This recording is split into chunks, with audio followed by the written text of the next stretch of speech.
Welcome to the Social Chameleon, where we have meaningful discussions on a wide variety of topics and ideas to help you on your journey towards self-transformation. I'm Tyson. This is Justin. Blah. And tonight's episode, we're talking about and reviewing Ray Dalio's book, Principles. I don't know if you guys got a copy, but we got ours. As always, show notes, links to everything we talk about, and book recommendations can be found at thesocialchameleon.show. So let's get started with tonight's episode, and we'll be talking about who is Ray Dalio. For those you don't know, I'm just going to read a brief little kind of bio about him real quick, and then we can kind of dive into the book. So Ray Dalio is an American billionaire investor, hedge fund manager, and philanthropist. Dalio is a founder of the investment firm Bridgewater Associates, one of the world's largest hedge funds. As of January 2018, he is one of the world's 100 wealthiest people, according to Bloomberg. In 1975, Ray Dalio founded an investment firm, Bridgewater Associates, out of his two-bedroom apartment in New York City. Over 40 years later, Bridgewater has grown into the fifth most important private company in the United States, according to Fortune magazine. And Dalio himself has been named to Time magazine's list of the 100 most influential people in the world. Along the way, Dalio discovered a set of unique principles that have led to Bridgewater's exceptional effective culture, which he describes as an ideal meritocracy that strives to achieve meaningful work and meaningful relationships through radical transparency. It is these principles and not anything special about Dalio, who grew up an ordinary kid in a middle-class Long Island neighborhood, that he believes are the reason behind his success. A little bit about the guy, if anybody don't know about him. I'm going to do a little book summary, and then we can dive right into the guts of the book here. In Principles, Dalio shares what he's learned over the course of his remarkable career. Here, he argues that life, management, economics, and investing can all be systematized into rules and understood like machines. The book's hundreds of principles, which are built around his cornerstones of radical truth and radical transparency, include Dalio laying out the most effective ways for individuals and organizations to make decisions, approach challenges, and build strong teams. He also describes the innovative tools that his firm uses to bring an idea of meritocracy to life, such as creating baseball cards for all employees that distill their strengths and weaknesses, and employing computerized decision-making systems to make believably weighted decisions. Also, at the end of this book, he talks about he's going to make these tools that they use in-house available to everybody soon. I'm curious to take a look at some of these things. Well, the book brings with novel ideas for organizations and institutions. Principles also offers a clear, straightforward approach to decision-making. Dalio believes anyone can apply, no matter what they're seeking to achieve. Hear from a man who has been called the Steve Jobs of investing and the philosopher king of the financial universe, according to CIO magazine. It's a rare opportunity to gain proven advice unlike anything you'll find in the conventional business press. This book is broken up into two sections. The first section is life principles, where he talks about his kind of personal story, and the second one broken up into work principles. So I just want to kind of go through the book, I guess, front to back, and pick up on where you got marks and where I got marks, and just kind of talk about it and go through it. Okay.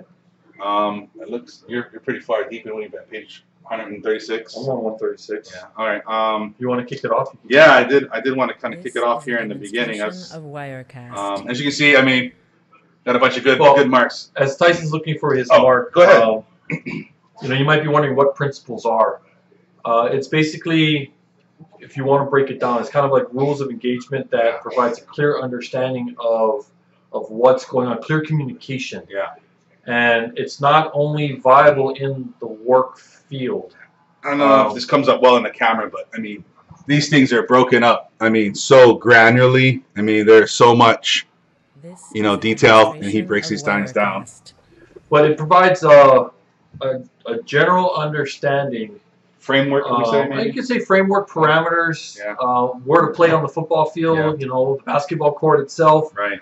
On how to operate. And you can use these actually at home and think of it like rules. That way, it helps you avoid making repetitive mistakes. Yeah, exactly. And it gets you, the overall premise of principles, not just the book, but creating principles, is to get you to the solution, to a better solution that can solve whatever problems that come up. Yeah. We all have that in our lives. We all have certain things that just happen that can't be avoided or can be avoided. But these principles allow us to guide as we engage on how to navigate these things correctly. So if you guys ever watched NCIS, the main character, he has rules that he lives by, and he doesn't break those rules because those are the rules no exceptions, because those are the rules that he created that actually stem from a mistake, that stem from an incident, so that way he doesn't repeat it. And if you're one of those that repeats a lot of mistakes or has a tendency to get into the same situation over and over again, creating a set of rules or principles is going to allow you to reference check, okay, I've been here before. Yeah. What happened last time? How did we solve it? I need to not do this again. So that's just what I wanted to add in, but Tyson's going to start off. We're mostly going to stay in life principles. I think that's what the meat of the knowledge is. When you get to work principles, it's like we talked about pre-show. It's a lot of the life principles kind of extrapolated out to his business. I have a very few couple things that I really like, but for the most part, we're going to be staying in life principles. Let me add that then. Yeah. So this book is very complex when it gets to the work principles, only because it depends on what type of governing body. We just discussed. Yeah, we were just discussing what type of governing body your company has. Yeah. Whether you're an employer or you're the owner or you're the manager, they'll apply to you in many different ways. You want to go more broad. It's whether you're an autocracy or meritocracy or democracy or whatever case may be. It just depends what that is. Communists, whatever. Right, yeah. But this works with meritocracy. Yeah. That type of philosophy where everything is based on merit and principle. Right. Not based on biased opinion or favorable opinion. Or a dictator just running the show. Or a dictator running the show. That all leads to the level of standards that the company has set, not just the individual. Yeah. So the work principles, the reason why we might not go into that as much is because the first half of life principles is the foundational point that Ray Dalio used to build his work principles that he just rolled into his company. Right. So let's say the first 50 principles, and I'm just throwing a rough number out there, are the ones he started before the company or in the early stages of the company. The rest were add-ons through discussion as challenges, this and that actually just added into the work principles. So right now we're just going to get into the actual life principles itself, because that's where the meat is. That's where, if, like I said, you can just use this at home with your children, with your family, with your own friends, life, right, with your friends, on knowing who's that's going to fit in your circle, right, your golden circle, or whatever you want to call it, right? So, but don't get me wrong, this book, if you can read it from front to back, it's fantastic. I recommend it on Audible if you're that kind of person. It's valuable. It's a great book. I mean, I usually get books on Audible. Personally, this is how I do. I do a lot of driving, to and from meetings, picking up and dropping off the way from work and stuff. So I do a lot of driving. So I like audiobooks. I actually prefer learning that way, audio visually. And if I really, really like a book, I'll get a hard copy of it, and then I'll go back through the Audible. In Audible, you can bookmark things. So as I'm listening to the book, I'll rewind and I'll hit bookmark. And then I'll go back. If I really like a book, I'll pick up the hard copy, and then I'll mark up the hard copy through the bookmarks in Audible. And then I can pick that up, and I can easily reference the things I want to remember or recall or bring to a habit or something I want to do. That's what I like to do personally. But, yeah. So, I just want to start off, I guess, the definition here he gives in the beginning about principles. Principles are fundamental truths that serve as a foundation for behavior that get you what you want out of life. It can be applied again and again in similar situations to help you achieve your goals. And he highly encourages you to have your own principles. We come by our principles in different ways. Sometimes we gain them through our own experiences and reflections. Sometimes we accept them from others, like our parents, or we adopt holistic packages of principles, such as those of religions and legal frameworks, because each of us have our own goals and our own natures, each of us must choose our own principles to match them. While it isn't necessarily a bad thing to use others' principles, adopting principles without giving them much thought can expose you to risk of acting in ways inconsistent with your goals and your nature. At the same time, you, like me, probably don't know everything you need to know and would be wise to embrace that fact. If you can think for yourself while being open-minded in a clear-headed way to find out what is best for you to do, and if you can summon up the courage to do it, you will make the most of life. If you don't do it, you should reflect on why it is, because that's most likely the greatest impediment to getting more of what you want out of life. That brings me to my first principle. Think for yourself to decide. 1, what do you want? 2, what is true? And 3, what should you do to achieve number 1 in the light of number 2? And do that with humility and open-mindedness so you can consider the best thinking available to you. And it goes on from there. That's just some of my thing. And then the next thing I really like is making believability weighted decisions. That is very interesting. And he goes into this in great detail in the book. And we're going to do a lot of skipping through large chunks of the book, just kind of highlighting the things that really stood out to us. But he winds up taking this idea of making believability weighted decisions and giving everybody kind of like a score. And as you know, you progress and through the company and through your career, as your experiences are gained and your wins and losses are tallied up, you get more believability in your thoughts and in your ideas, and that goes through a computer algorithm that sits there in real time, and it says, well, like, Justin, based on your experiences and past things, your idea, the believability of it is a 9 versus maybe me. I haven't done this for a long time, and even though maybe I have a great idea, but my believability is low because I don't have that track record. And I thought it's a very interesting way of kind of systematizing people's thinking and their credibility. And it's very, very interesting there. And then think for yourself. 1, do what you want. 2, what is true. 3, what are you going to do about it?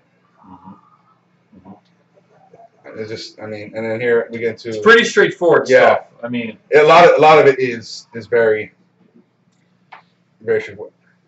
So I want to read this little piece of kind of where he, in the beginning, he talks about his kind of story. I thought this is an interesting kind of revelation that most people, I don't think, ever get to in their life, and maybe even shy away from. In 2008, I was working about 80 hours a week doing my 2 full-time jobs, overseeing our investments and overseeing the company. And in my opinion, not doing well enough at either. Mind you, that's some serious self-reflection. This guy is and his firm is one of the most successful hedge funds in history, period.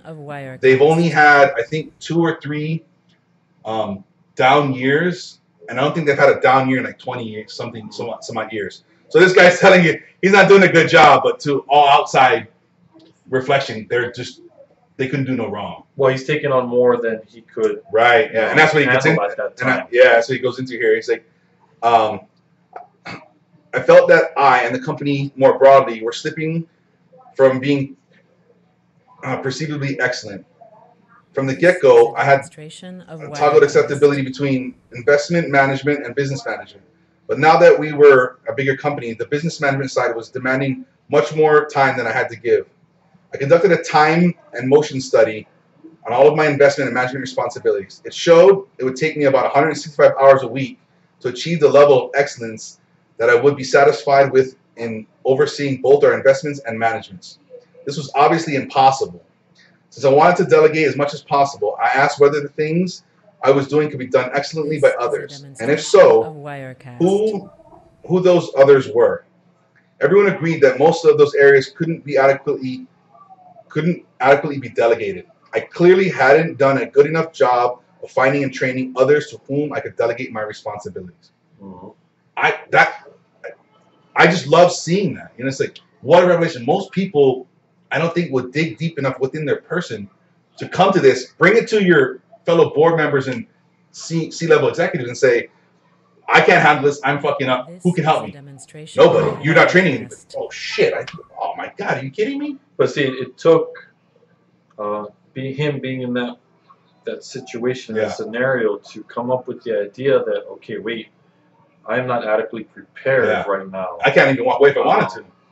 Especially when you're in the position, because in 2008 he was still the CEO and everything. He was, you know, when you're at that high level, even in senior management, and you've been there a long time, and it's only been you and maybe one other person, you have X amount of employees that are a lot, you know, maybe 15, 20, maybe 2,000 employees.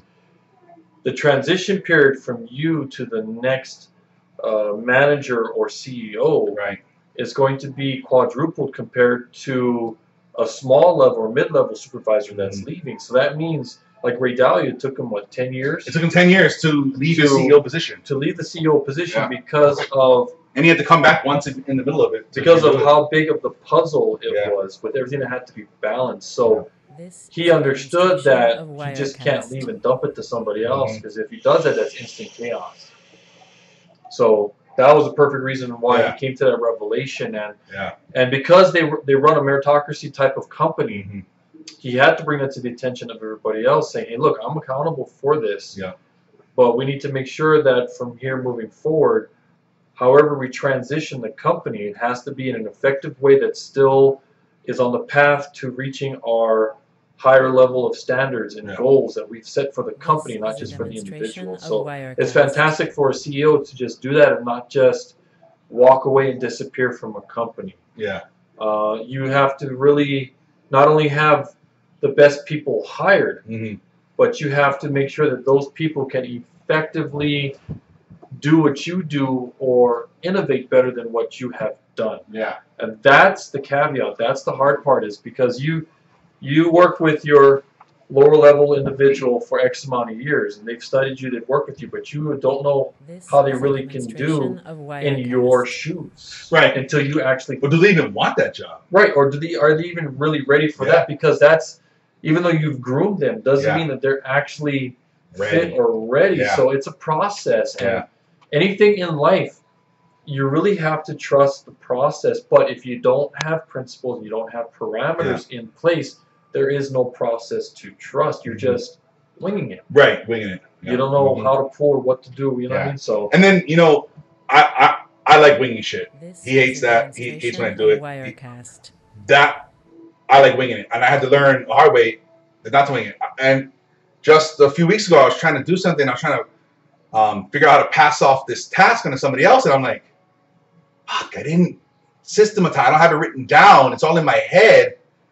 And I had to go through, and I had to say, if I would have done this before, I had a thing, I could have easily just passed that off to somebody, and it could here's the list of the tasks. This is in the order that to be done. These are the things to be done, and all this. No, I had to sit down and like, okay, I got to start from the beginning here. How do I build this? Okay, here's X. I need to do Y, and then in order to get Z done, these things have to be. And I had to go through this whole thing to get it done. To add to that, you know.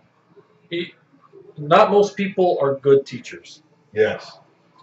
And it's because they're built to work for themselves. Like him, he's built to work for himself. But the reality is, when you're in this type of business, or you're in a business where let's say you're in a business and you're management, it is your obligation now to be in that position to teach effectively. And empower others. And empower others, not based off of your perceived limitations. Now, to give you a way to do that, if you're one of those people like Tyson that aren't really organized or aren't efficiently organized, and you have a hard time translating what's up here to down here, do a thing called mind mapping or brainstorming. So basically, instead of trying to organize each step in your head, which is difficult sometimes to translate to paper or to computer, because you're trying to figure out, okay, step one, okay, no, I need to write step two. Write down everything that comes to mind. Scribble it down on a piece of paper. Don't have to be perfect. Just write down every single thought about, let's say the thing is Italian cooking. Write down every single thing about Italian cooking. Let's say it's meatballs, whatever else. And then from there, when you have it all written down, then you look at your paper, and then it's just basically playing Tetris.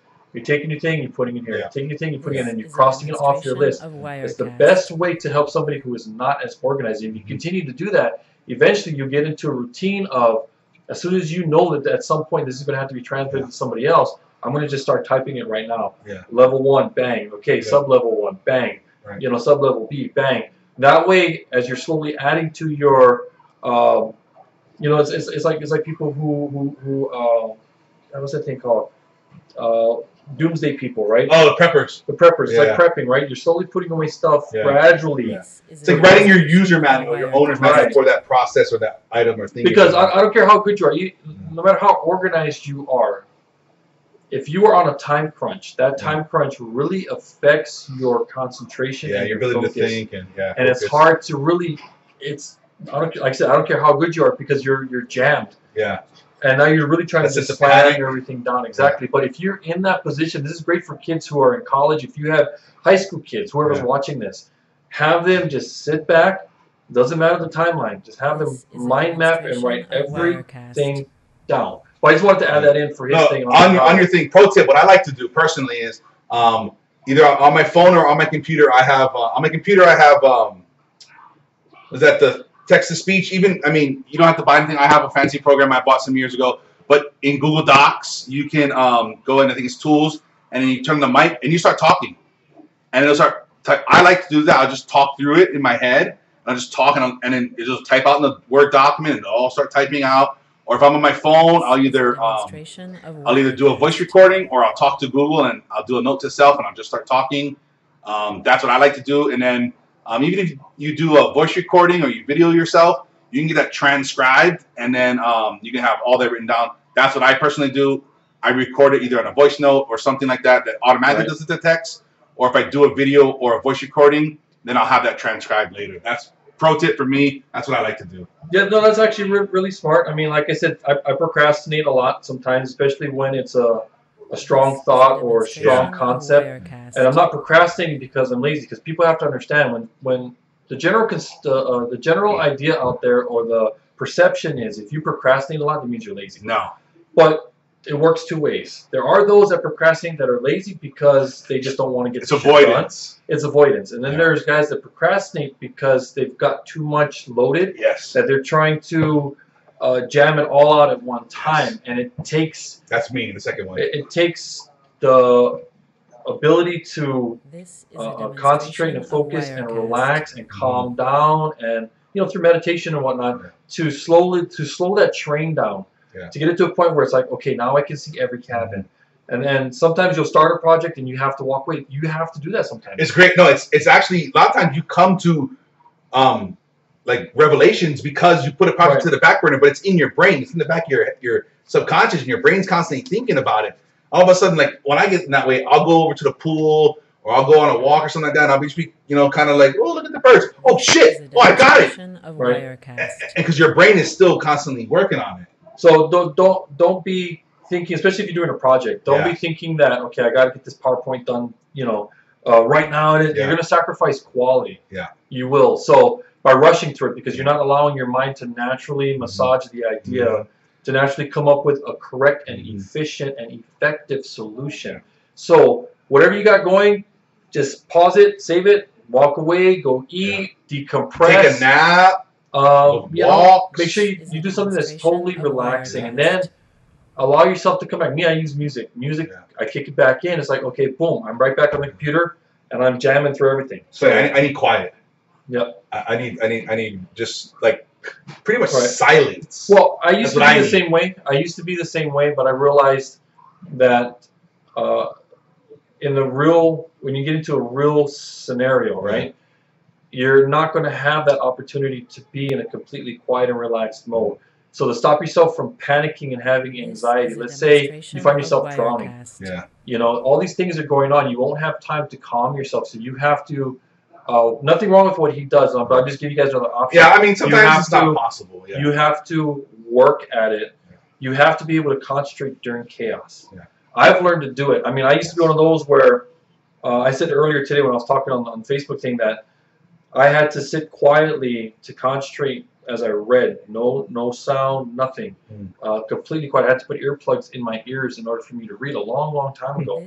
Now, I purposely read when the kids are running around, the TV's on, the wife's doing something, but I have my headphones on as I listen to the 396 hertz music, the solfeggio frequency music, and it's loud, but it's forcing me to take all of this clutter that's like this and to tunnel vision it, where I'm not only focusing on the words, but I'm retaining it. So you got to get yourself at some point to that kind of level where, you know, it's never going to be a perfect scenario. But as long as I can learn to concentrate and calm my mind during the noise, this is good for people with anxiety or panic attacks. If you can get to a point where you don't have to run or flee, you can actually sit there and create your own private bubble.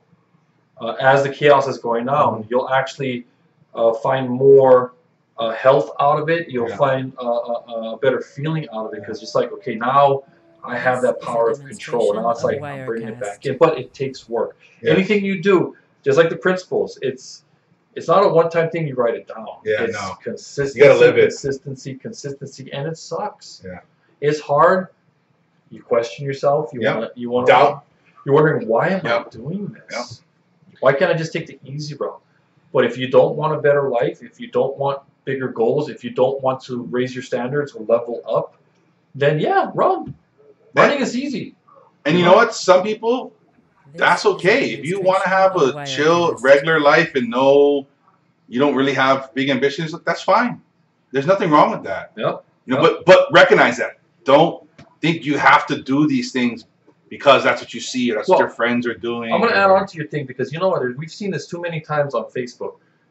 The same people that sit there, and this is all social media. I'm not just going to add Facebook, but the same ones that sit there and complain about their life, that they want a better life because their situation is shitty. But when you give them the opportunity to change, and they don't, and then they repeat the cycle the next day.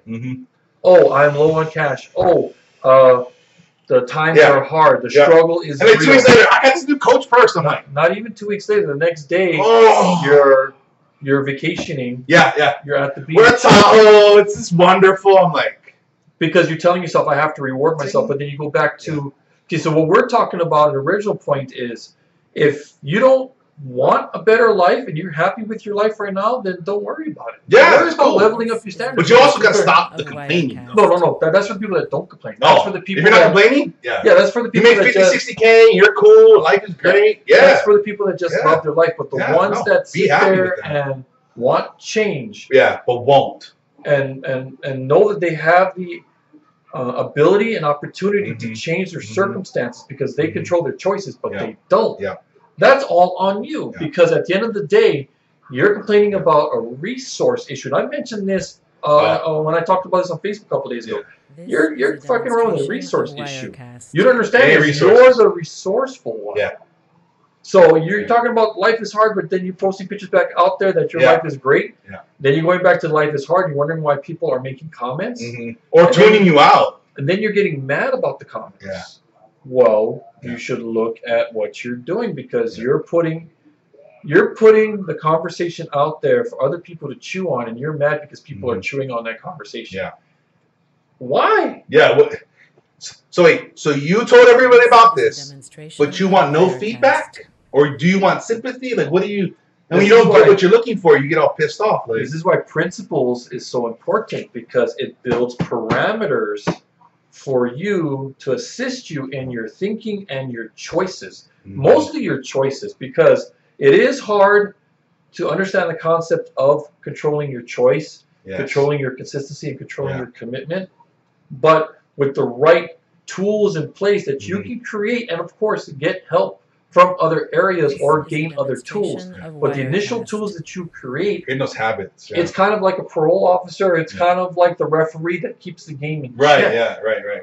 And that's what you need. You can't sit there with the assumption that I'm going to run through life without organization or thought, and I'm going to wing it. And when somebody throws a flag, you're all mad. You have to understand, if you want to level up your life, if you want a better life, if you want better things in your life, then you have to recognize that your previous life that you were doing before you came to this, oh God, premonition, right? Yeah. That you were living by winging it, by not having parameters, by not having principles or rules. Yeah. But now that you understand that shit, in order for me to reach that higher level standards and goals, I have to create my own parameters that I need to live by consistently.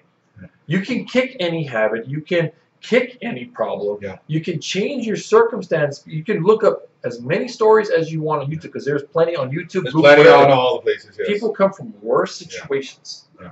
from very odd dynamic situations, missing limbs, to being extremely poor. When you're eating dirt, that's poor. When you come from a country that beats you because you're a female, or your family is this religion or this culture, or kills you for watching a Hollywood TV show. Yeah. Not going to name countries. No, I mean, these things happen. But it happens. Yeah. So before you go and really divulge your information and complain about your life, look at what you're complaining, because at the end of the day, a lot of us sit there and think that social media is our own private stage. Yeah. That this is where we can feel like gods and kings and queens and feel above supernatural. Keyboard hero. And you know, people are going, the applause is just going to come in, and people are going to love us. But then we get the 10 critics, and we're over here sticking finger and be like, no, fuck you. No, you don't get it. You don't understand my life. You know, but then you go right back and doing the same thing. And I'm repeating this again because you know what? This happens all too often. Day long. And if I've got any friends that are getting mad at this now, before you get pissed off at me and write down a comment or you're welcome, you know, whatever else, take a step back, look in the mirror, and reevaluate your life, because you know what? We have to do that. Yeah. I gotta do that every day. Like, what am I doing right now? Is this worth my time? Am I spending my time on the right things? Right. So and if somebody's calling me on my shit, okay, good. Well, what's going on? Yeah, absolutely. You know, like in this book, it talks about dreams plus reality plus determination equals a successful life. Whoa. What's the key word there? Determination. Determination. What's the second key word? Reality. Reality. You got to be firmly planted in reality. Like I said, there's a lot of people that sit here thinking that it's good to have great dreams. It's fantastic, absolutely, because imagination amazing dreams is what drives innovation. Yeah. That's what I've always believed, and I've always said. Imagination drives innovation. Yes. But if you are imagining about a fucking unicorn in the clouds and you're planting this harvest of fucking rainbows, it ain't a real chaseable goal. Yeah. So you need to be real with yourself, and then from there you need to find the drive. This is a I don't care how many seminars you go to. I don't care how many uplifting events or network marketing events or how many mentors you get. At the end of the day, all of that doesn't mean shit if you don't get out there and be determined to chase the fuck down out of your dream. Because that's the sad part, is we're in the 3rd month of this year. I've had one person already come on social media, started their company again, okay, this health company, raving about it, created all these different things for it, fantastic, and then within a matter of an hour, crying that, shit, I need to get a real job because I'm not making enough money. You're in the 3rd month. It's a marathon. Write this down, pen and paper, if you guys got this. If you're an entrepreneur, you're starting a business.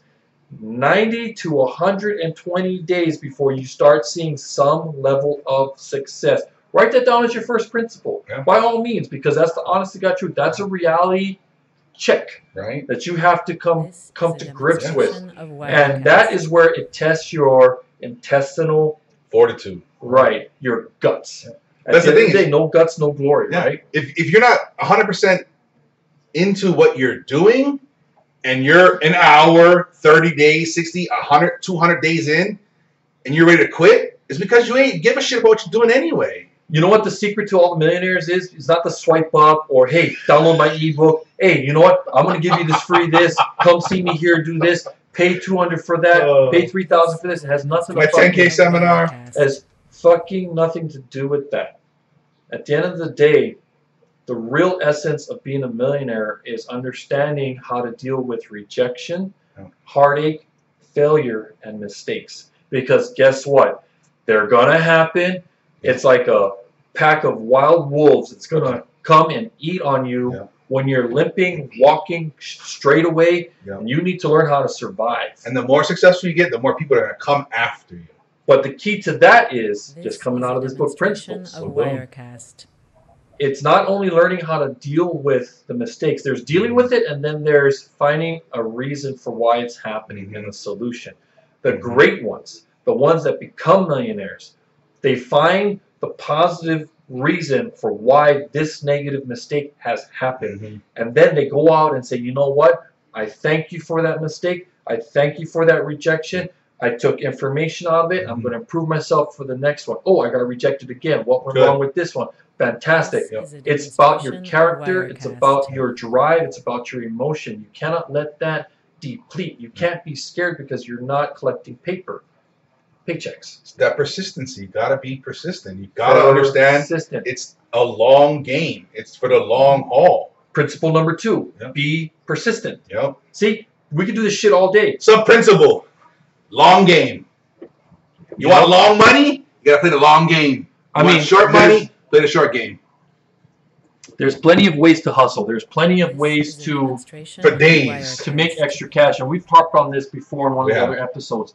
That's great. You're going to get this dime a dozen. But you have to understand is that the guys that are pushing those type of businesses, hey, fantastic for them. They are successful. You know why they're successful? Because they make you peel up to the camera like this, take out your wallet, start counting the cash and paying for their program.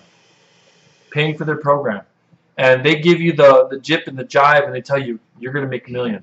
You're going to make 7 figures and drive this fancy car and live in this fancy house just like me. Oh, wait, off camera. Hey, this shit's rented, that shit's rented. I'm fake as fuck. So your time's up and you got to go. Okay, thanks. Now, the reason why, oh, but they got checks, they got millions. I see them cashing their checks. Right. It's the optical illusion, because you know what they're cashing? They're cashing your time. They're cashing your patience.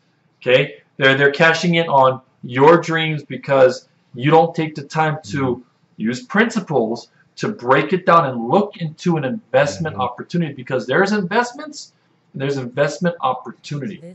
You have to decide by doing your work, doing your research, living within your principles to go after it. This is why this book is so fantastic, because it will literally give you this outlook that if you really want to be a millionaire, if you really want to be a Ray Dalio status or a Tony Robbins status or a Bill Gates status or whoever your guy is, all right? This is not a motivational book. No. There's a lot of motivational books, just like all these big events that go on that you're paying $2,000 to $10,000 for, where these guys tell you in their book and on stage about their so-called previous life and how they're living up because they have the mindset and the drive and the dream. Stuff you can read in the book instead of spending $2,000 or $3,000. But this book is not about the mindset. I mean, it's about the mindset, but it's not about the motivation. It's not about the inspiration. He's not writing this for inspiration. This guy's pouring his heart out, everything about his life in this book. There's no fluff. This is not a biography. You know, there's no fluff in here. The principles he has here are the same ones that is in his company. Yeah, I mean, just look at what I just read. He's just telling you. In 2008, multi-billionaire. How shitty he's doing. There's no fluff in here. Right here, it's like on page 135. It talks about principle 1.2. It says, truth, or more precisely, an accurate understanding of reality, is the essential foundation for any good outcome. He goes on to say, most people fight seeing what's true when it's not what they want it to be. Look, you're in a business, you're in your 2nd month, 3rd month going on right now, and you're not doing your homework, you're not keeping up with the marketing, you're not actually getting out there, and you're sitting here in this fantasy bubble. This is what he's talking about. You've created this fantasy bubble of success because I have to keep up the perception and the image. Because I have to tell people I've been telling people I own a company, so I have to look like I get my business card. Right. But that means nothing unless you're out there putting boots to the ground and doing the work. Yeah, you know how many people we see that are, you know, or come to us and, oh, I've tried all these things. Oh, have you done this? Oh, yeah, I did that like 2 or 3 times. Well, what happened? Oh, it didn't work. You didn't even give it a chance. Did you adjust? Did you shift? No. I tried it. It didn't work. I seen the thing. I took the class. But you didn't do anything. You didn't put any effort into doing the thing you're trying to do, the strategy you're trying to do. You just kind of dabble a little, and you try something else. I dabble a little, try something else. Ooh, shiny thing over there. Let's try this. There's no consistency. There's no, like, I'm going to spend 2 solid weeks. This is all I'm going to do. I'm going to do this one thing. I'm going to figure it out. I'm going to go through it. I'm going to go through the failures and adjust. Fail, adjust. Fail, adjust. Fail, adjust, succeed. And then adjust. Succeed, adjust. Fail, succeed, adjust. That's what you guys got to keep doing. 1.7, page 152. The formula is pain plus reflection equals progress. Pain's going to happen. It's inevitable. You know, you want to get stronger. You got to wait. You got to lift weights. It's pain. You want to run faster. You have to run. It's pain. You want to evolve in business. You have to read books. You have to study. It's pain. You're an entrepreneur. You have to spend money on the correct things that elevates your business, not things that don't help your business. Because that's the problem with entrepreneurs. As they're in their business, they see the next great thing, the next big thing, the next best thing, the next shiny thing, and then they go out and they say, well, I could put a little money here. Or, you know what? No. If you're running a business and your money was tight to begin with, you need absolute focus, hyper-focus on your business, which means I don't care what the hell is going on. I don't care the hurricane that's flying around. I don't care what business opportunities are coming in. I need to focus completely on this vision. And that's the problem. A lot of people don't want the pain because the first rejection that comes in, they start doubting. The second rejection, they start giving up. The third rejection, they're done. They're looking for the next best thing. That only happens when you're not really into or fully committed or fully in love with what you're doing. That's only when that happens. Because when you are in love with something and you really want to see it through, you really want to do it, all that shit, it doesn't come up. Hey, check out this thing. Oh my God. Oh, no thanks. No, you don't get it. Cool. I'll work on it because you don't get it. I have to figure this out. Rejections don't happen. You hear it all the time. Oh, I was rejected 175 times. I was rejected 86 times. I was turned down 27 times by investors. I was turned down 43 times by publishers. Those guys knew they had something. And they just had to keep, my message is in there. I'm not understanding. I've got to be better and I've got to refine. Those guys, when you have that, rejection is not going to happen. You're not going to see it. You're just going to look at it as, okay, you didn't get it. I've got to work on getting you to understand. Getting back to his original point a few minutes ago about being able to, you know, those arrows, sorry. Yeah, being able to move and whatnot. It says right here in Principle 1.7 on page 155, it says, at some point in your life, you will crash in a big way. You might fail at your job or with your family, lose a loved one, suffer a serious accident or illness, or discover the life you imagine is out of reach forever. There are a host of ways that something will get you. No matter what you want out of life, your ability to adapt and move quickly and efficiently through the process of personal evolution will determine your success and your happiness, which means that's another principle you might want to write down. That yes, the pain is going to happen. Yes, the reflection is needed. Yes, you need all that, but at the same time, you have to be in that mental state of oscillating, which means I can zig and zag when I have to. You have to figure out multiple alternatives to fix the solution, and it has to be like this. Because the longer you take, the more you dwell, the more you dwell, the more you fall down the well. The greatest things in life are right on the other side of the hard shit. You don't know how close you are. Yeah. And I said this the other day too. You tend to forget that even through a rejection, that could be the next great opportunity. Yeah. Not because of what was learned out of it, but because of the impression and character traits you left on that person. Yeah.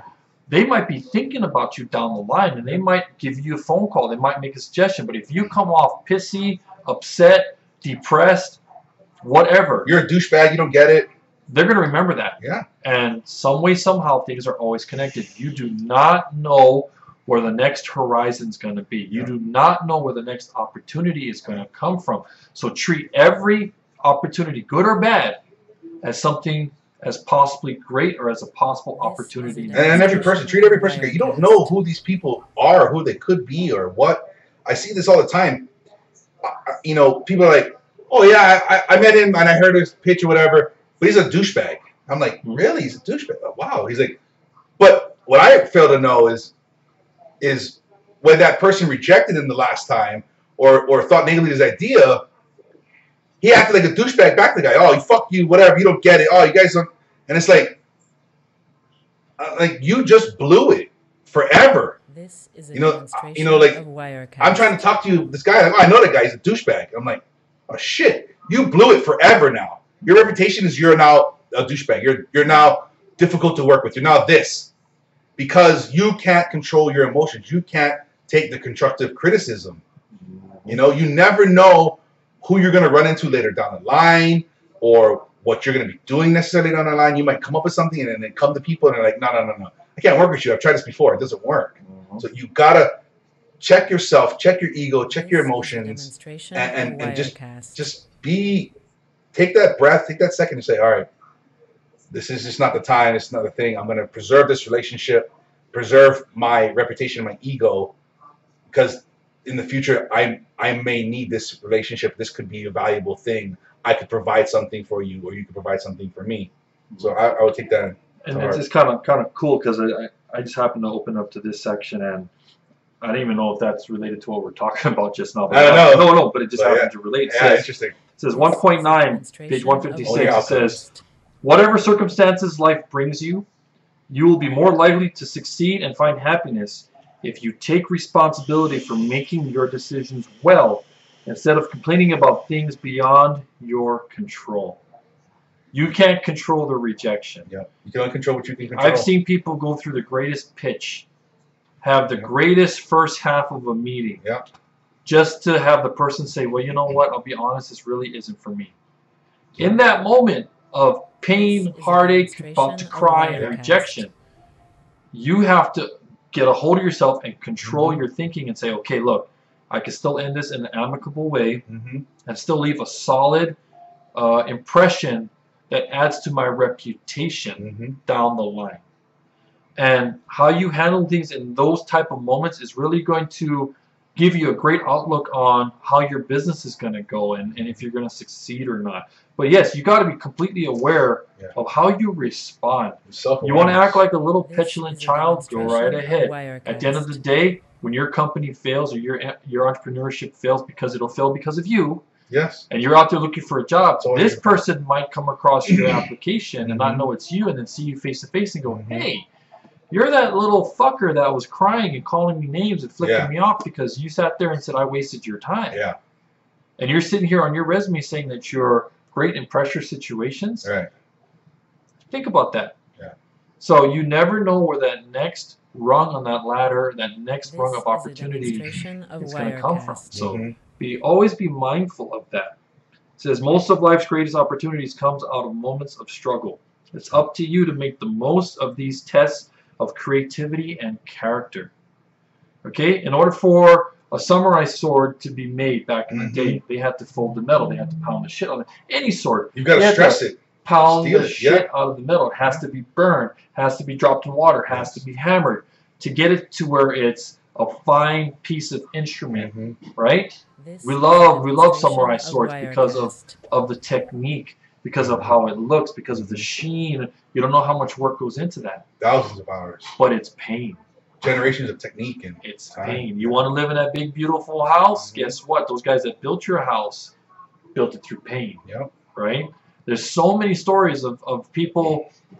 You know, it's what I saw something on Facebook the other day. It was talking about, you know, the house itself. People only see the house. They don't see the foundation. They don't see the cement that was poured, the rebar that was put together, right? They don't see all of that hard work. The forms that were done. And all they see is, oh my God, how many square feet? This is 10,000 square feet? Yeah. Wow. Yeah. But you don't know what that struggle was. But you have to understand, yes, there are a lot of people that are born into money. And if they have a lot of money, they don't have to worry. They can make as many mistakes as they want. But that's not our problem. Swipe that to the left. But there are people that aren't born with money, or the ones that are born with money end up losing it if they don't have a lot. Their kids end up blowing it. That's why these parents got to make so much money because they know their kids are dumb fuckers. But most generational wealth doesn't last past the third generation. But if you remember that, write that down. Write that down. It's like if you're a billionaire, your grandkids will have nothing. You know, and that's the other thing too is, if you come from a poor situation or a poor background, you know, don't worry about something you've never had. Don't worry about the people that live in the hills that have a 10,000 square foot mansion. Don't worry about that. Yeah. Because it's irrelevant. You're wasting your valuable time, because your time is worth more than currency. Yes. You're wasting your valuable time about somebody and someone, a life that is not yours. Yeah. Doesn't mean you can't achieve that, but you can't achieve that if you're fixated on them. Was that lust? Yes, you are. It's lust. At least sins, man. So it says, when you're encountering your weaknesses, you have 4 choices. And I thought this was very profound. It says, chew on this. If you have a pen, recording this, whatever, Write that shit down. Write this shit down. Okay, page 160. Number 1, you can deny them. Once again, it says, when encountering your weaknesses, you have 4 choices or 4 options. Number 1, you can deny them, which is what most people do, right? You know, it's like, I don't want to deal with that. I don't have to fix it right now. Number 2, you can accept them and work at them in order to try to convert them into strengths, which might or might not work depending on your ability to change, which means, do you have determination or desire or intestinal fortitude to change? Doesn't matter how much hard work you put in if it's half-assed. What's that line from Over the Top? The world meets nobody halfway. It's the honest-to-God truth. I don't care how great your plan is. I don't care if you bought the shoes. I don't care if you bought the outfit. I don't care if you wrote it down. I'm going to run the 10K in 3 months. If you don't practice running, if you don't eat correctly, it ain't going to happen. I had a cousin back in the day. He's actually a really good friend. He passed away. You know, hey, God bless him. But he went into bodybuilding contests back in high school. Went to bodybuilding contests. Worked only his chest and arms. Barely worked his legs and had a gut for days. Up until the competition day, was eating cheeseburgers and French fries. And we told him, I think you need to kind of work on your diet, because you know bodybuilding is about being lean. Bodybuilding is. I mean, I'm not a bodybuilder. I'm not. But it's about muscle definition. I mean, I said that physique. Please correct me if I'm wrong. But he's like, no, I got abs. Yeah, you got abs on top of flab. It doesn't count. This is and of course, definition. He wanted to win. He didn't even rank. He didn't even fucking place. But he didn't want to put the work in, though. But that's the thing is, he didn't understand. He thought that because he's been lifting weights for the last 10 years of his life, that he can be competition ready, although he's never been in a competition before. I don't have to look it up. I don't have to get research. All I got to do is just drink my protein, go to the gym, get in my Speedos, which was kind of amazing because no other contestant got the Speedos. Did you have to shave him all down? Yeah. I remember this now. I remember. I'm a wingman. Sorry, you get the real tatty oil on it too. I'm sorry. I'm sorry. Back in the day, I'm not trying to throw shade. I'm just remembering. I'm a wingman. I do what's best for my friends. One of the best. One of the best. In a business structure, I do what's best for the standards of the company. That's what I do. I'm a perfect politician for this. But yes, got him competition ready in his mind. But at that point in time, I I was under the understanding that he just didn't get it, didn't take it seriously. But being in the position I'm in now, I understand that it wasn't about bodybuilding. No. It was about garnering the attention that he so desperately wanted and didn't have enough confidence to get. So he used this competition to test his fears and to put himself out there, because in all honesty, he wanted a girlfriend. Yeah. Now, did he get that ultimate prize? No. It's pretty funny for days, for years. But still funny now. But we never know the situation. But at the end of the day, it's circling back to the point is, you got to go all the way or no way. Yeah. You can't go halfway. You can't. I want to run a marathon, but I don't run. Yeah, you don't wake up that morning and just do it. I mean, you know what I mean? And there are exceptions. I've done that. Very few, but yeah. I've run a fucking 6K marathon after drinking. Zero prep. Struggled, but I made it because I'm just stupid. Yeah, but you don't cry because you lost. Right. It was a fun experience. You don't expect the place. You know, but it's just you got to put the work in. So, like I said again, you can accept them and work at them in order to try to convert them into strengths. Which might Or it might not be it just depends on your level of push. Yeah. Third thing is you can accept your weakness and find a way around them. Find ways around them. So it's like you know it's there, but you're tiptoeing. Right. You're like, I'm going to skirt by today on this one. I'm going to avoid this because I'm not good at this. I'm not going to do my taxes because I'm not an accountant. I don't really want to hire one. So if you want to improve, okay, if you really, really want to improve, quit dancing around your problems. Quit dancing around your weaknesses. Rip that cage open and hug the shit out of that gorilla, because that's what it is. It's going to be your ultimate gorilla that's going to fight you. It's the hardest thing to contain. It's like a wild stallion. It's very hard to get that fucker under control. But you have to try. You have to hit it head on. And the fourth one is, or you can change what you're going after, which means if you don't have the drive and you're lazy and you're just really don't give a shit, then you're one of those guys that's going to continually, okay, maybe this goes a little too high. Yeah. Let's put this one up here. 3 days later. It was looking good, but no, I'm going to put it down here. Let's go for something real easy, the easy pow. Okay, that's fine. But once again, circling back to something we said earlier, then don't put it out there that you want to change your life. Yeah. Because you're going to get the feedback you want, the feedback that you deserve, which is people shitting on you and laughing at you and nobody caring. Work at it. Surface level, work at it. Internally, work at it.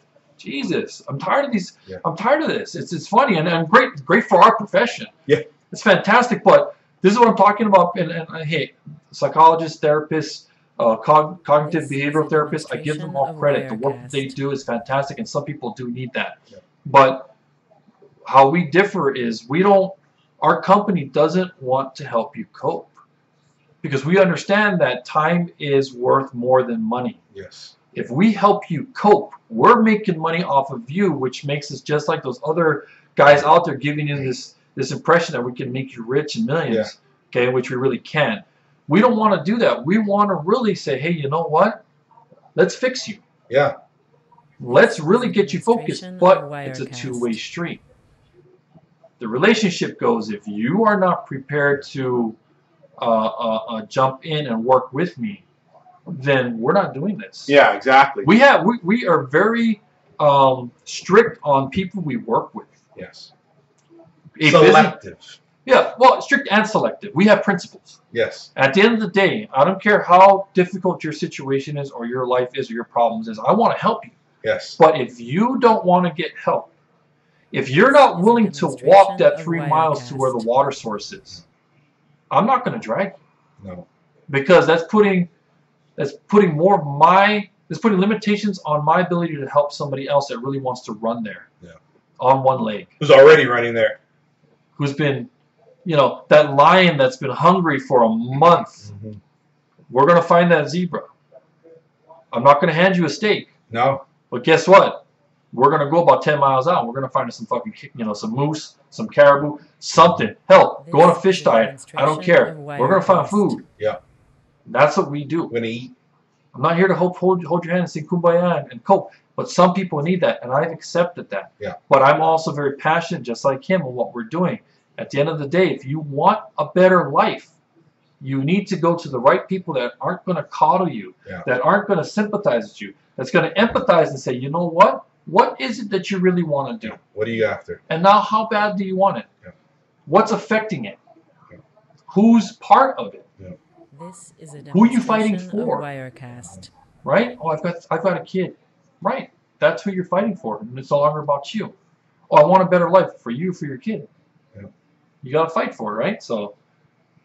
To continue on that, he goes on to say, the worst path you can take is the first. Denial can only lead to your consistently banging up against your weaknesses, having pain, and not getting anywhere. The second, accepting your weaknesses while trying to turn them into strengths. It's probably the best path if it works. But some things you'll never be good at, and it takes a lot of time and effort to change.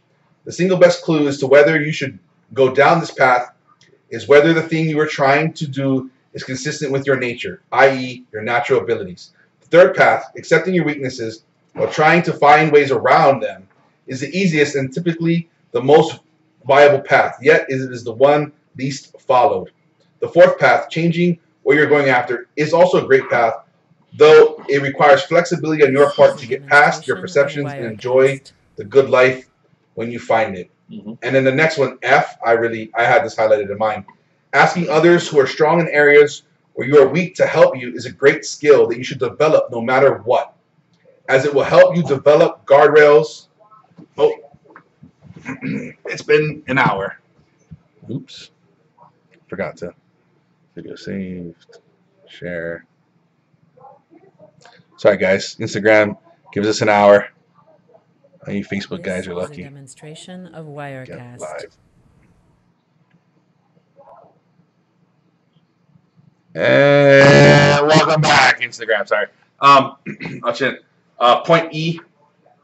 Asking others who are strong in areas where you're weak to help is a great skill that you should develop no matter what, as it will help you develop guardrails that will prevent you from doing what you shouldn't be doing. All successful people are good at this. Right.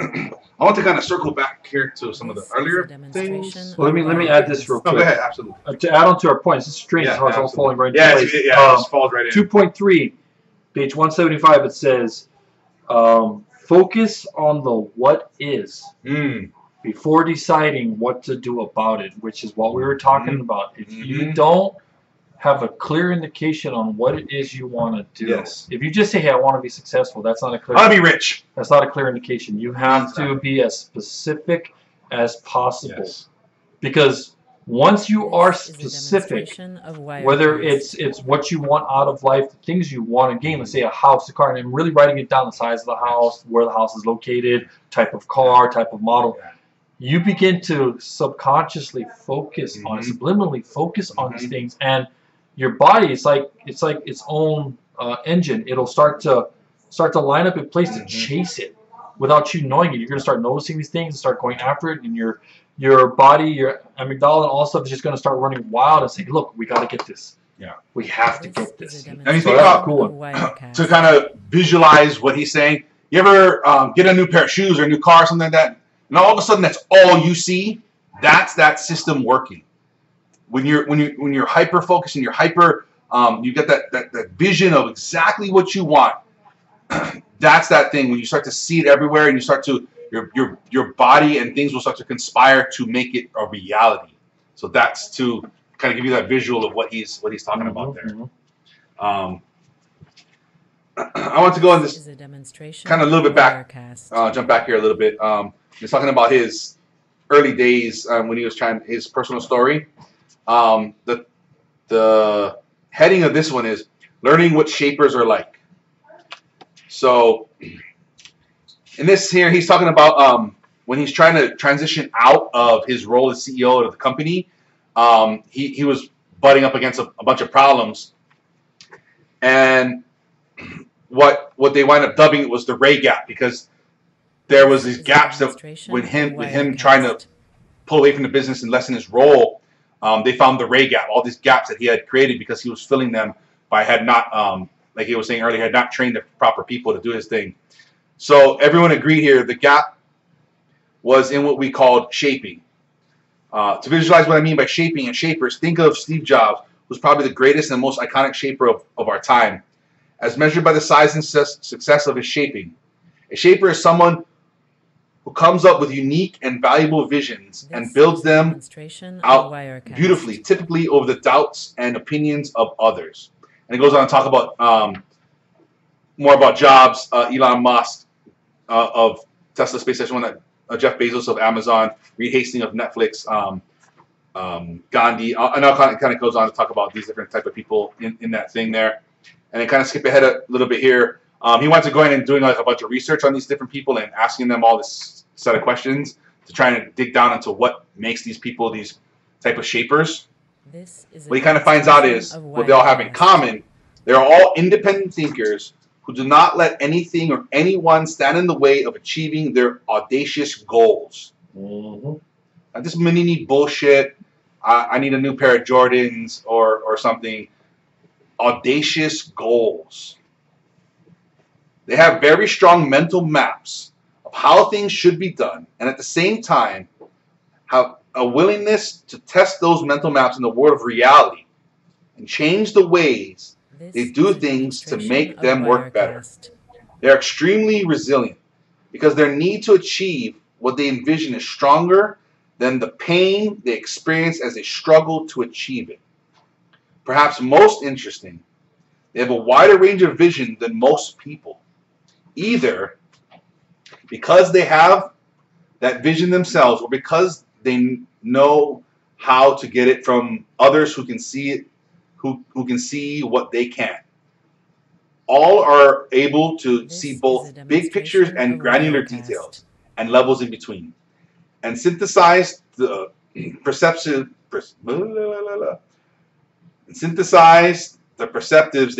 perspectives they gain at those different levels. Whereas most people just see one or the other. They are simultaneously creative, systematic, and practical. They are assertive and open-minded at the same time.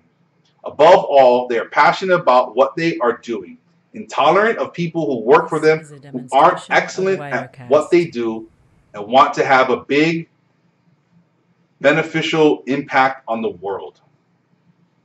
And he kind of goes into talking about Elon Musk, and then this is another kind of key point in this thing. At times, their extreme determination to achieve their goals can make them appear abrasive or inconsiderate, which was reflected in their test results. Nothing is ever good enough, and they experience a gap between what is and what could be as both a tragedy and a source of unending motivation. No one can stand in the way of their achieving what they're going after. And it kind of goes on to talk about Bill Gates and some other people here. When faced with the choice between achieving their goal or pleasing or not disappointing others, they would choose achieving their goal every time. I just thought that was very interesting. And these big type of audacious goal seekers and achievers, you know, that the observation he made, and kind of like we were saying before, digging down into himself and his inefficiencies, he kind of stumbled upon these things that common glue and bond that all these big people, Elon and Gates and all these guys had in common. And one of my, I mean, the way this starts off, this book just blows my mind. Very first principle: embrace reality and deal with it. I just love that. It's just like, it just the things, and we talked about those other things earlier. Dreams and reality, just determination. We kind of went through here. Where were you at in yours? Did you did that plain plus reflection equals progress? Yeah. Sorry, I just kind of wanted to. And we did that. No, so like, you know, basic questions I've had over the last few weeks has been, okay, so how do I start to put myself on the path, right? Yeah. And the simplest way to do it is first, like what we read earlier, is understanding what your goal is. Right. Understanding what you really want out of this life right now. What do you want to squeeze out of that orange? Yeah. If you don't establish that, then you can't really be in the race. Mm-hmm. Right? You just be one of those horses still in the grass, grazing, looking for food. So you have to establish that. That's the first thing. Second thing is you have to reevaluate your environment and understand, hey, if I cannot get out of this environment, then I got to stay in this environment. These are all part of your principles. Yeah. There's also that you're writing down.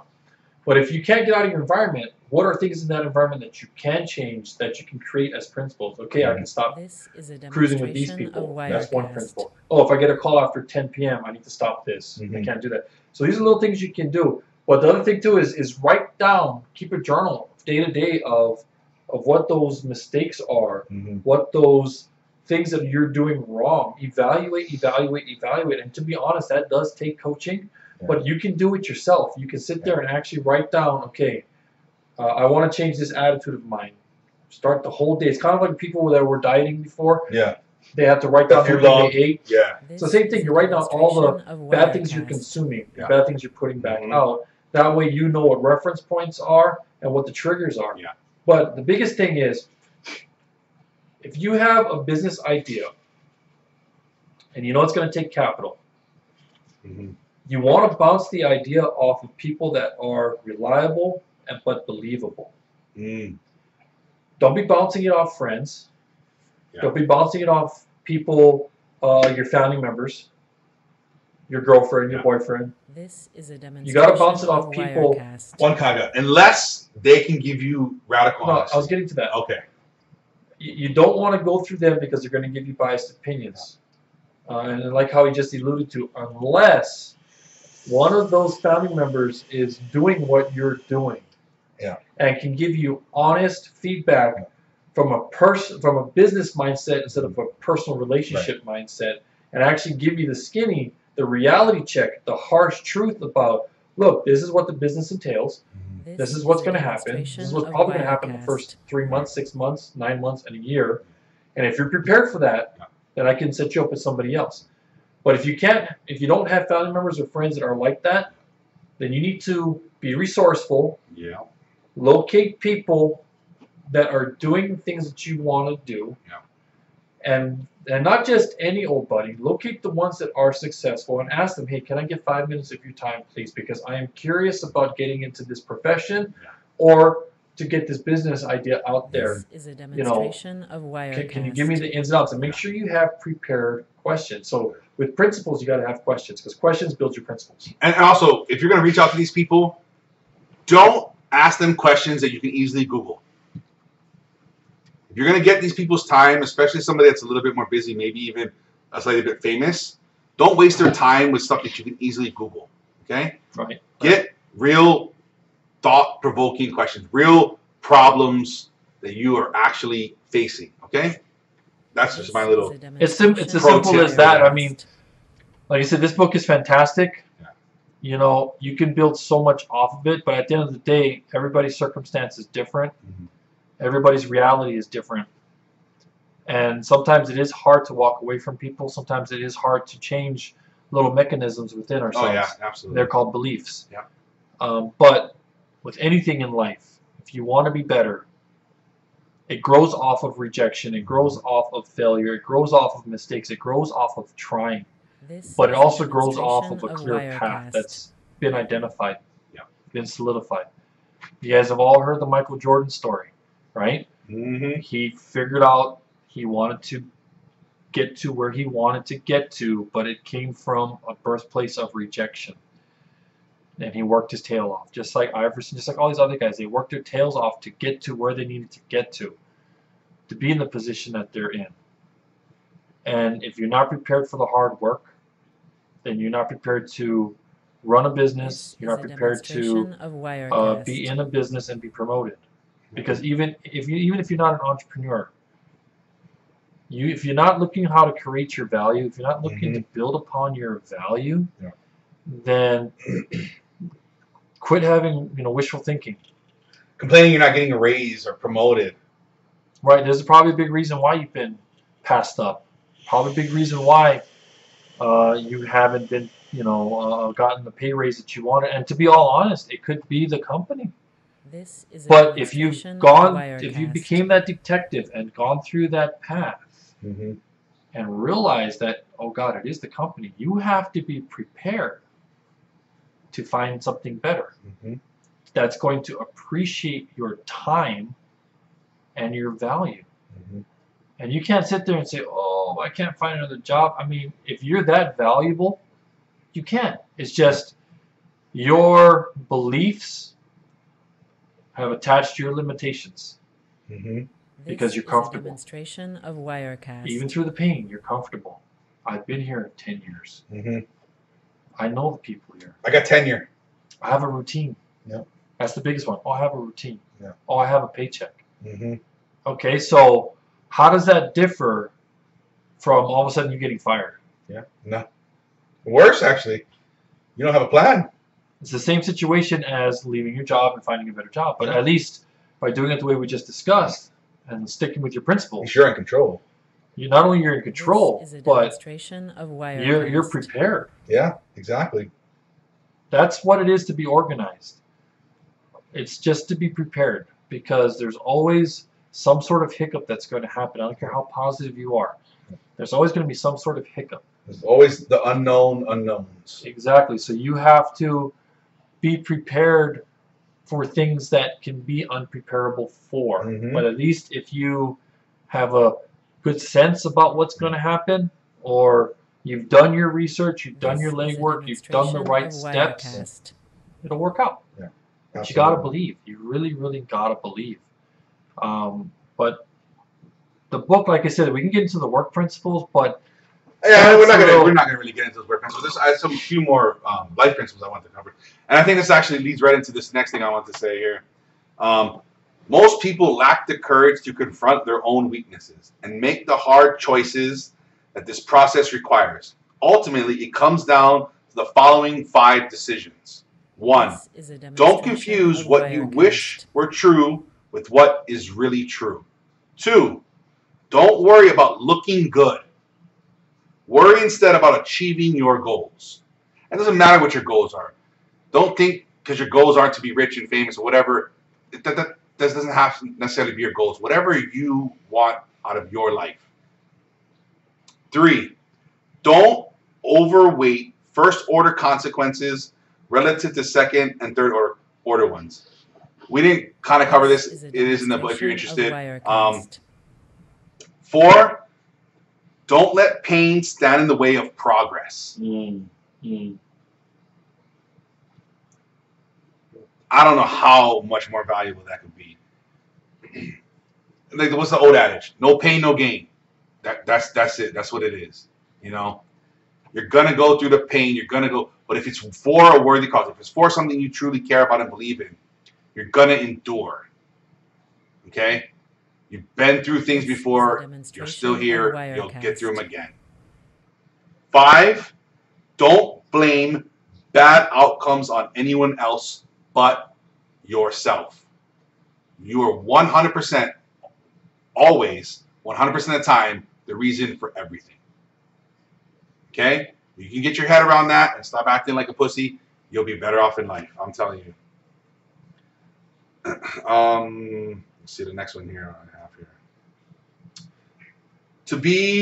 This is from the section, be radically open-minded. There's so much good here. This book is just absolutely amazing. As a person that likes to just say whatever the fuck I want, this really resonates with me. This whole book, radical honesty and transparent stuff. I got myself in a lot of trouble a lot of times with saying whatever the hell I wanted, what everybody was thinking, and Tyson, you shouldn't have said that. I don't give a shit. This really affirms, like, what I do is good. I do admit I need to be a little more tactful at times, but this does resonate with me. But what it is principle 3.1. It's part of B, which is your 2 U's fight to control you. And the ending here is what I really stands out to me. To be effective, you must not let your need to be right be more important than your need to find out what's true.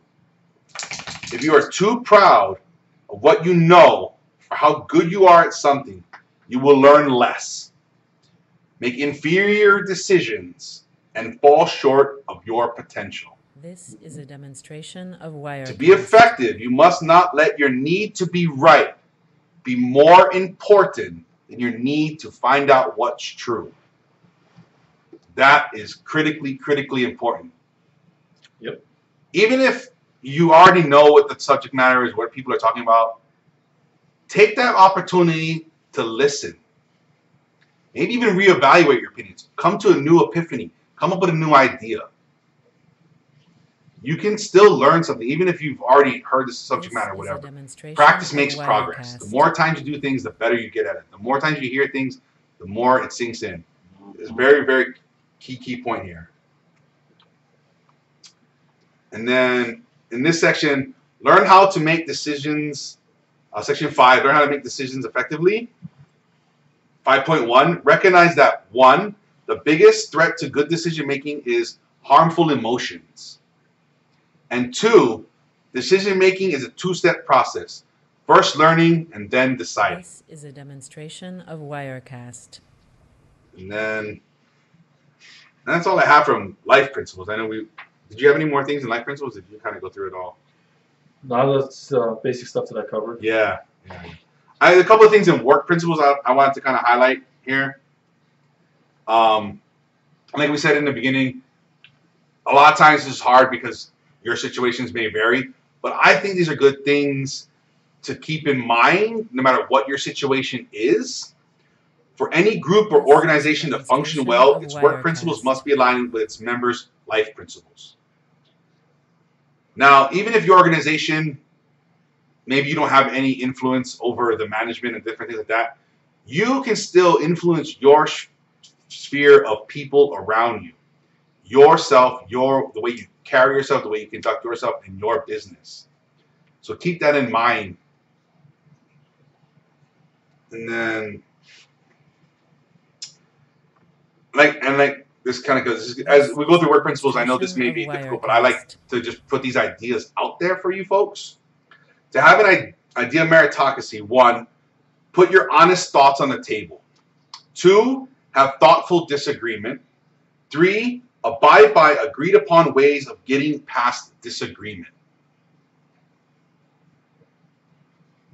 Now, I know, like I said, this may not be applicable in all organizations, but if you could just live by that as a person, you could just bring your honest thoughts to the table, have thoughtful disagreement, and abide by agreed upon ways of getting past that agreement. Could you imagine how much better just your life would be? Mm-hmm. That to me is just the amazing part there. Things you could achieve with that. There was something I was going to read from that. I'll do this later on down in the chapter here. This is a demonstration of Wirecast. There was something I was going to read about that.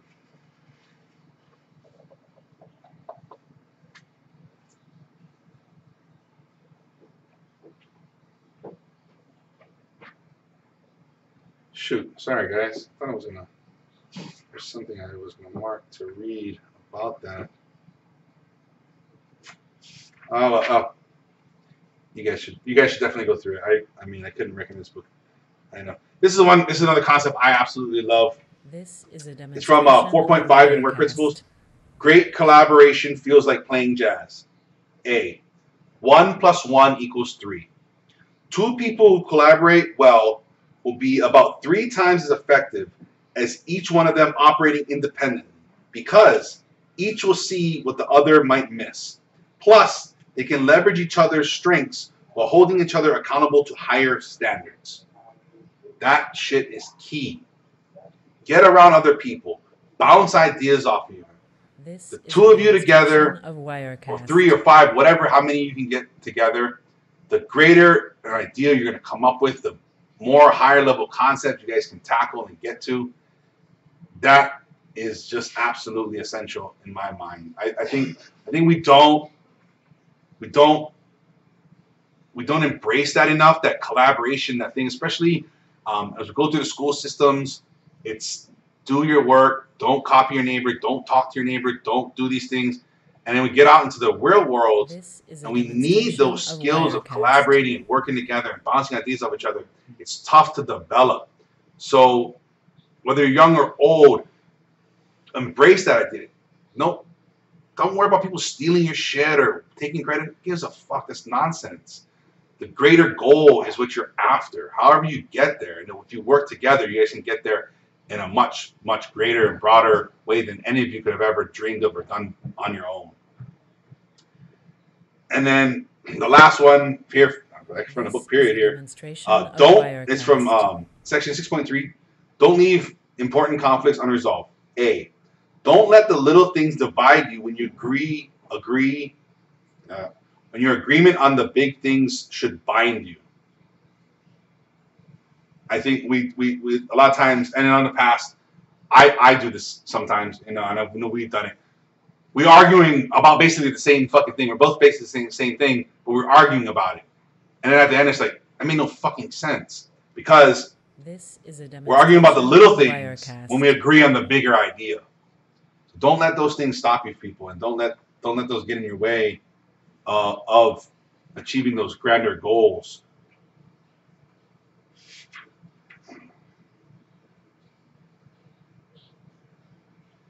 I think I'm pretty much done here. There's this one part I was going to read, and I just...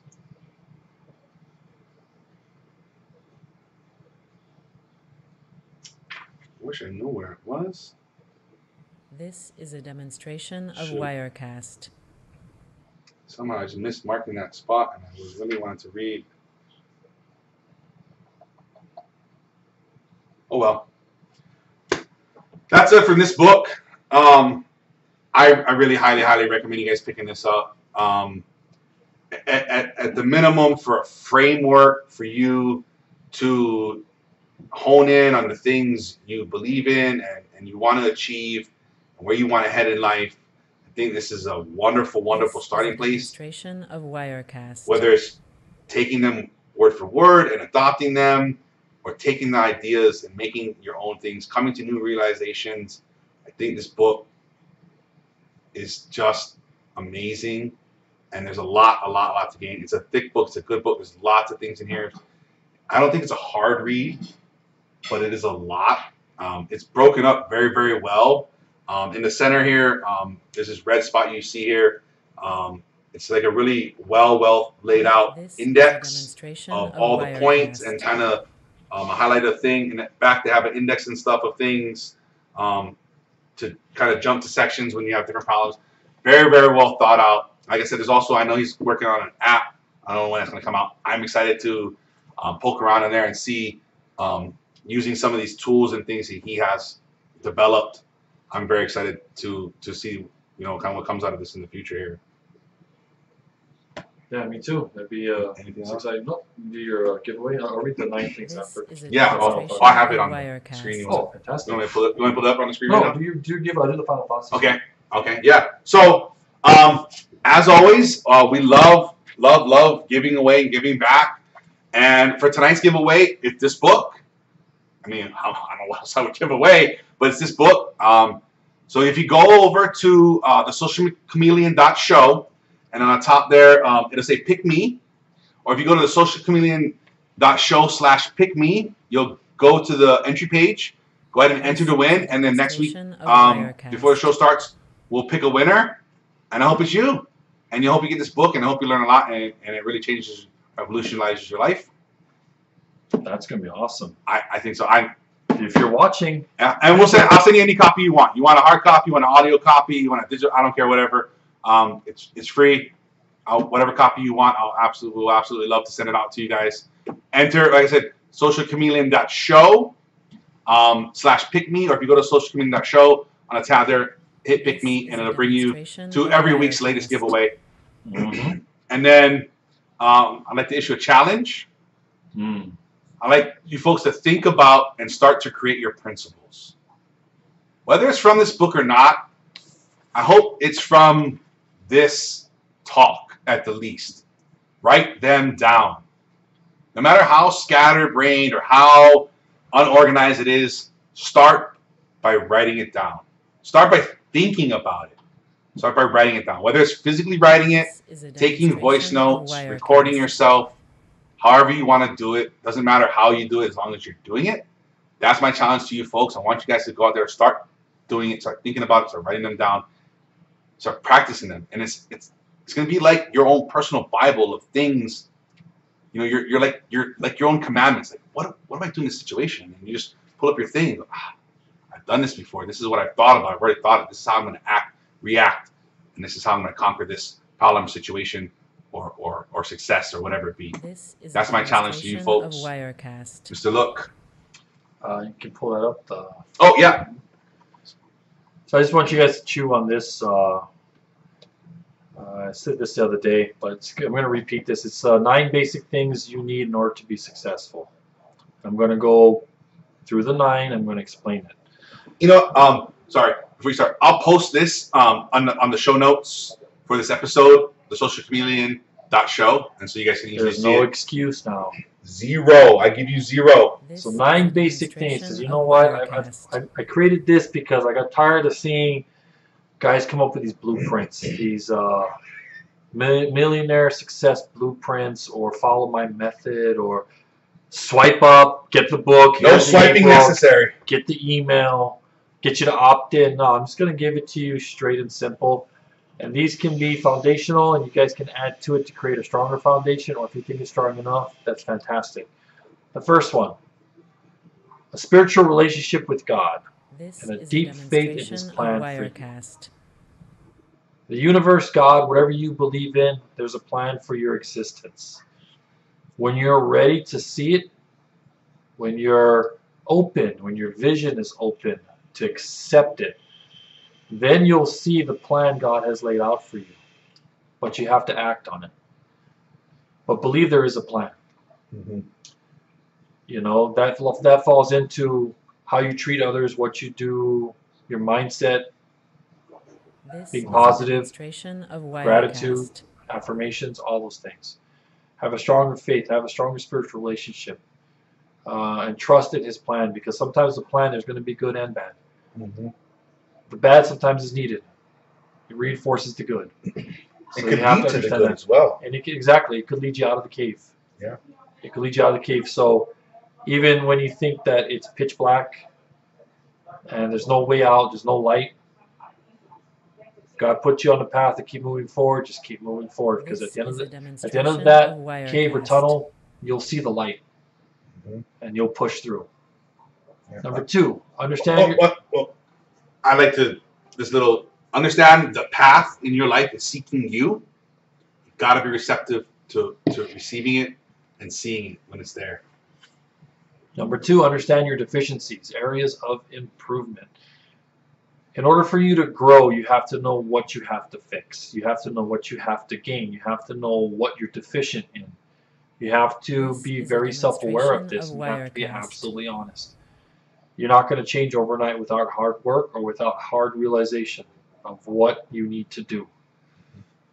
And the first thing you need to do before you chase your goals is fix yourself.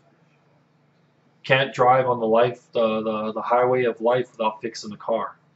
The car's been sitting in the garage for 3 years. You need to fix it. Self-awareness. Because you've been avoiding the problems. Fix it. There's no more excuses. How bad do you want it? Mm-hmm. How bad? So understand your deficiencies. Number 3. Yeah, go ahead. With that, when you find your deficiencies, you don't always have to spend your whole fucking rest of your life trying to fix it. Maybe you need to outsource it. Maybe you need to do something to get it off your plate or whatever. Understand that. And it's okay to not have to learn something. Find the expert that can help you and take that off your plate. That's what I want to say on that. Number 3, change your circumstances by changing your environment. Could be your physical environment. Could be your friends, your family, your neighbors. Your mental environment. Could be your job. Could be you yourself going out partying, drinking too much, smoking too much. You want to quit smoking, but you keep buying the cigarettes. Change your circumstances by changing your environment. You got to really have a clear mental cleanse on what you want to do in life. And then that's how you chase it. But you have to have intestinal fortitude and the strength to walk away from a lot of things. A lot of people. It's hard, but if you think the life you're living now is hard, then I think it's time to change it, right? Number 4, create daily habits. Routines are the biggest part of why millionaires and billionaires have the money that they have. They create habits and they work at these habits. They build these habits out of rough times, out of poor times, out of difficult times. It's just like principles, Ray Dalio's thing. They add on to their habits, but they're consistent with it. So create daily habits, things that's going to put you on the path and propel you forward. Number 5, find your passion and purpose it. Discover what you really want, what's in your gut, what you really want to do. Be real about it. Like I said earlier, don't be talking about things that you can't really achieve because it's that unattainable. I get what people say, hey, everything's attainable. It can be. But if you're just super unrealistic, you know, I want to own a unicorn. You know, I want to own a rhino in my backyard. No. You know what I mean? You gotta be realistic about things that's going to put you on that continual path of growth. So find your passion and purpose it. That's what we mean by purposing it. Once you discover your passion, there's no excuse now. You have it in your hands. Now you either dump it or you cultivate it. What do you want to do? You see here, This number is a 7. demonstration of 6. Wirecast. Sorry. Number 6. Be resourceful, not excuse-filled.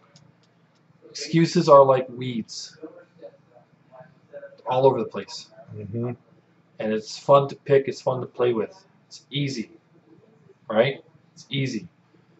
But if you're complaining about not reaping the harvest, the rewards from the harvest, it's because you allow those weeds to grow. Mm-hmm. It's because you've been picking those weeds. So if you want success, Is a demonstration you of want a better Wirecast. life, you have to be resourceful. You have to get out there and plant those seeds that you want, and you have to be patient enough to harvest it. So be resourceful, because there's plenty of resources around. You just have to get past your limitations and look. Number I'd like to 7. say one thing. If you fight for your limitations, you get to keep them. So cut the bullshit. Right. And That's right. This and just is a demonstration of get to work. Whatever you got to do. You know, like we said before, it's not your lack of resources. It's your lack of resourcefulness. Resources are everywhere. They're out there. If you're going to keep bullshitting yourself and bullshitting everybody, telling yourself these bullshit lies and these stories and this, that, and another, you're just going to keep getting that shit. Okay? If you fight for your limitations, you get to keep them. So stop bullshitting yourself. Okay? That's what I'd say on that. Number 7, be committed to the goal. Understand that there's going to be trials and tribulations. There's going to be strife. There's going to be heartache. There's going to be depression. There's going to be pain. There's going to be failure, mistakes. The list can go on and on and on. You have to embrace that. That's how you be committed. You have to understand that it's an adventure. You know, you wanted to go out and live in the jungle for 3 months, but you're complaining the first day you get there because it's hot, because there's mosquitoes, lack of water, lack of food, no McDonald's. That's you not being committed. You understand what is laid out for you. This is When a you realize what your demonstration purpose of is, Wirecast. and you purpose it, or you're passionate and you purpose it, you realize that. So you have to be committed. You have to embrace it all and say, you know what, it's not going to stop me. I'm going to push through until I have used every resource possible to obtain this dream. And if it doesn't work out after I've used every single resource that I've had, and I've been resourceful, then you need to reevaluate. But you can't get to that point unless you're committed. Yeah. This And this is is a basic stuff, even demonstration for of marketing. Wirecast. Things don't happen overnight. Progress takes a while. It takes patience. It takes effort. It takes work. So be committed. Okay? No more excuses. Yeah. Number 8, have a constant positive outlook and pay it forward. It's all up here in the mind. Even through the bad times, you got to find the positive and the negative. It's always there. There's always a lesson to be learned. There's always a principle to be gained. There's always growth that can happen. This is a But you have to be demonstration of willing to Wirecast. soak it in and smile, because you never know, like I said earlier, where your next opportunity will lie. And it will come based off of your attitude and your outlook. It could come just by sitting on the bus, sitting at the bus stop, sitting at a restaurant, drinking your cup of coffee, a casual conversation, and somebody overhears you. Be as positive as possible. And then when you get the success you want, pay it forward. Give back. Be of value. This is a demonstration of Most important, be Wirecast. of value. Number 9, show gratitude. Tomorrow's never promised. No. Never promised. So every day you wake up, before you go to bed, be thankful. Be thankful for the ones you love, for the ones that support you, for the negative things that have happened where you've gotten a lesson out of it, for the opportunities that you're in now, for the potential opportunities that you're going to be in, for the littlest things, waking up, This is a breathing, demonstration seeing of the trees, seeing the waves crash on the ocean. The sunshine, the rainfall. Moments don't last forever, so you need to cherish every moment as possible and be thankful every single day you wake up. So show a lot of gratitude and less attitude, because a lot of people, they have too much attitude, and their attitude honestly dictates their latitude, their growth for success. And have an attitude of gratitude. Yep, you have to. If you want to change as a person, it's one of the first things you do besides your mindset. Well, that's part of your mindset is your outlook on life. You have to be as positive as possible, or else you're up shit creek and no paddle. Yeah. But that's the 9 things that you guys got to do. So number 1, like I said, spiritual relationship with God and deep faith in His plan for you. Number 2, understand your deficiencies, areas of improvement. Number 3, change your circumstances by changing your environment. Number 4, create daily habits, principles. Write it down. Number 5, find your passion and purpose it. Number 6, be resourceful, not excuse filled. Quit drinking that cup. Put the Kool-Aid down. Yeah. Okay, right? Number 7, be committed to the goal. Number 8, have a constant positive outlook. Pay it forward. And number 9, show gratitude. A lot of gratitude. All day long. All day long. Right? Yeah. I mean, this is a demonstration of usually on Fridays and mornings I go and I get coffee from Dutch Brothers, and they ask me, "Oh, how are you doing?" "Oh, I'm wonderful." They're like, "How are you wonderful?" And how am I wonderful? I fucking woke up this morning. I got in the car. I came here. I have money to buy a $6 cup of coffee. Life's good. I live in America. I can speak English. I don't know how everything else from here on out is fucking golden. No matter what happens the rest of the day, I'm good. You know? And sometimes people think it's just a joke. You know how many people don't fucking wake up tomorrow? I want to say it's like something like 1 million people or something like in this world won't wake up tomorrow. That's why you show gratitude. And it could be you. I don't give a fuck how healthy you are or nothing. I just was, reading about a guy I know, wife was healthy as shit. He went on a business trip. He never seen her again. She had shortness of breath.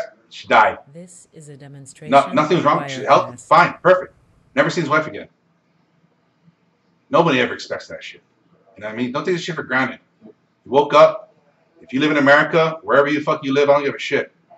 You're there. You are in control every goddamn day. Your choices are yours and yours alone. Nobody can take that shit from you. Okay? And on that, I'd like to end with today's reading from the Daily Stoic. Sometimes it boggles my mind how fitting this random shit is to what we're talking about on a Thursday. You know what I mean? Mm-hmm. Don't unintentionally hand over your freedom. If a person gave away your body to some passerby, you'd be furious. Yet, you hand over your mind to anyone who comes along. So they may abuse you, leaving it disturbed and troubled. Have you no shame? This is a demonstration Epictetus. of Wirecast. Instinctively, we protect our physical selves. Don't let people touch us, push us around, control where we go. When it comes to the mind, we're less disciplined. We hand it over willingly to social media, to television, to what other people are doing, thinking, or saying. We sit down to work, and the next thing you know, we're browsing the internet. We sit down with our families. Within minutes, we're on our phones. This is a demonstration of We sit down peacefully in the park, but instead of looking inward, we're judging people as they pass by.